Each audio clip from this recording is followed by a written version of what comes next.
Good afternoon, my Real News Media TV family. Welcome back to the channel for another news update for April 10, 2024. And in the news this afternoon, Williams slams approach to selection of KSMC committee members. Deputy Mayor of Kingston, Delroy Williams, has slammed the approach taken by the new mayor in committee assignments. Chairman of the Kingston and the St. Andrew Municipal Corporation, the PNP's Andrew Swiby, has apparently gone against the convention in how members of committees are apportioned. The KSMC is evenly split between the JLP and the PNP, with each side having 20 councillors apiece. The chairmanship went to the PNP based on the party with the most votes cast in the 40 divisions, with the post of deputy residing with the JLP. Mr. Williams says the approach to the assignments failed to reflect the electoral results and, by extension, the will of the people for bipartisanship, thus undermining the principles of transparency, cooperation, and accountability. The deputy mayor says the move to abandon the tradition of having all members sitting on critical committees is a retrograde step. I can't understand why we would want to remove elected representatives from those committees if it's only just to gain a political advantage in terms of ensuring that you're comfortable with a majority of votes. I'm saying that I don't think we should make critical decisions like these, because in my estimation, the people are represented on these committees and have representation on these committees through their elected representatives. And these are critical committees. If you have to take a vote on a particular matter, you still have the casting vote. So there is no gridlock, as I would hear some people referring to gridlock, that it might create gridlock in governance. FSC warns against investing in IM Academy. The Financial Services Commission is warning the public against investing in iMarkets Live/IM Academy. The FSC says IML is not licensed by the FSC under the Securities or any other act in any capacity. The advisory comes against the background of allegations circulating on social media in relation to the operations of the entity. The FSC is encouraging members of the public who have invested in IML or any similar investment entity to refrain from doing so, as this may result in the loss of all or part of their investment, which may not be recoverable.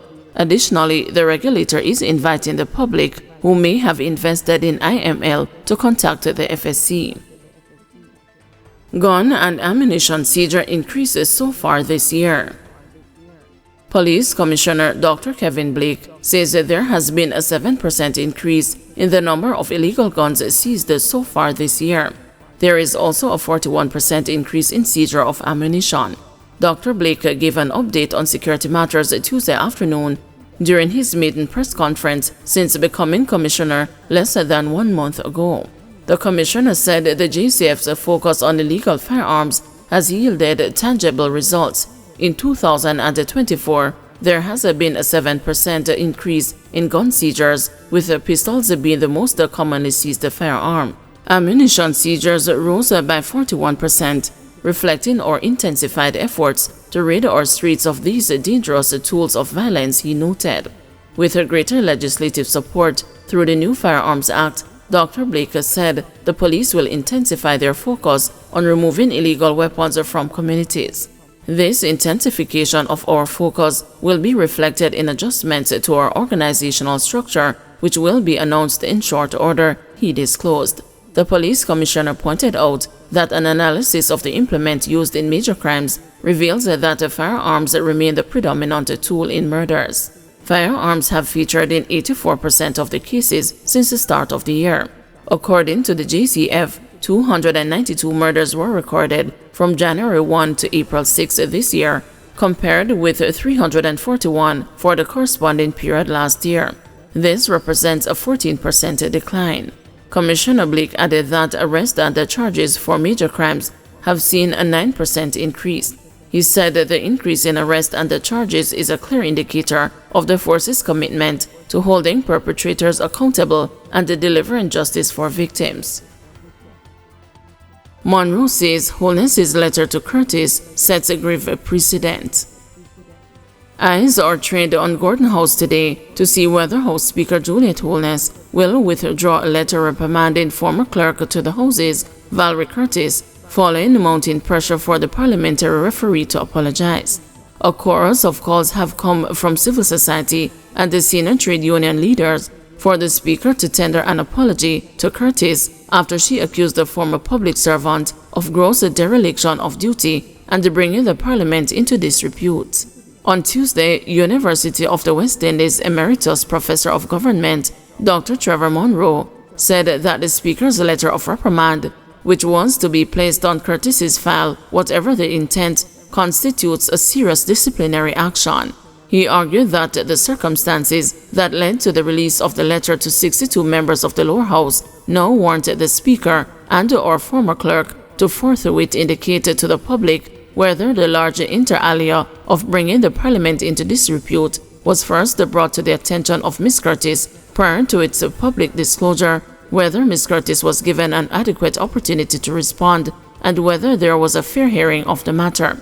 Monroe contended that if none of these conditions were met, the Speaker's conduct violated basic principles of natural justice embodied in part in Jamaica's Labor Relations Code 1976, Sections 21 and 22, and in the Staff Orders for Jamaica's Public Service 2004, Chapter 10, 10.4.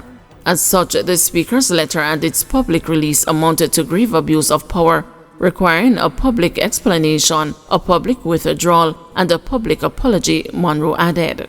In late March, when Holness accused the then clerk of failing to adhere to the Speaker's ruling and applicable procedures, she gave no specific details of the purported action that reportedly brought the Parliament into disrepute.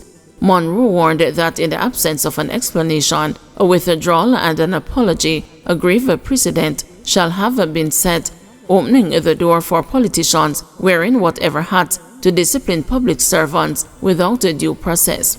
The Speaker's action thereby not only assaults modern labor relations practices, but as well undermines a fundamental principle of Jamaica's constitutional democracy, that is, separation of powers between the legislature and the public service, he argued.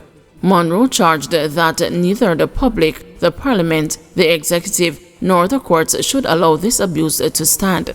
The letter to former clerk was released in the wake of at least 2 reports from the Auditor General's Department, which languished in the legislature for more than 2 months. They were then returned to the Auditor General's Department. In a matter of days, the Auditor General sent the reports back to Parliament. They were subsequently tabled after the Speaker relented. Fake cop held at a police station.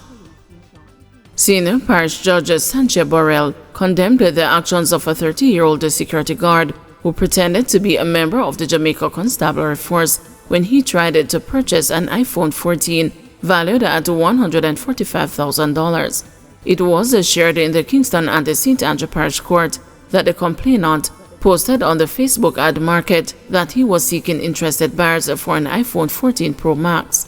The accused, Rocky May, expressed his intentions to purchase the phone and indicated to the complainant that he was a police officer. May brought the complainant to the Denhamtown police station, claiming that he was posted at that location, and told the complainant to wait until he returned with the receipt. "That is egregious. This is contributing to the demoralizing of the police officers in the constabulary. This is serious," the senior jurist noted on Tuesday. May, who was subsequently charged with larceny by trick and impersonating a police, is represented by attorney at law Sean Kinghorn and has been in custody for the past 4 weeks. Kinghorn attempted to have his client admitted to bail, noting that May has a kidney issue. But as the judge started making notes in her court sheet for a bail offer, new details emerged from a police officer who shared that May was charged by other detectives in another police division with larceny by trick. Prosecutors added that May could be charged with other offenses as his occupation on his passport states that he is a police officer. "No, this is too much," Judge Burrell expressed. May was then remanded in custody until April 18, when the matter is set for mention, and he was made the subject of a fingerprint order.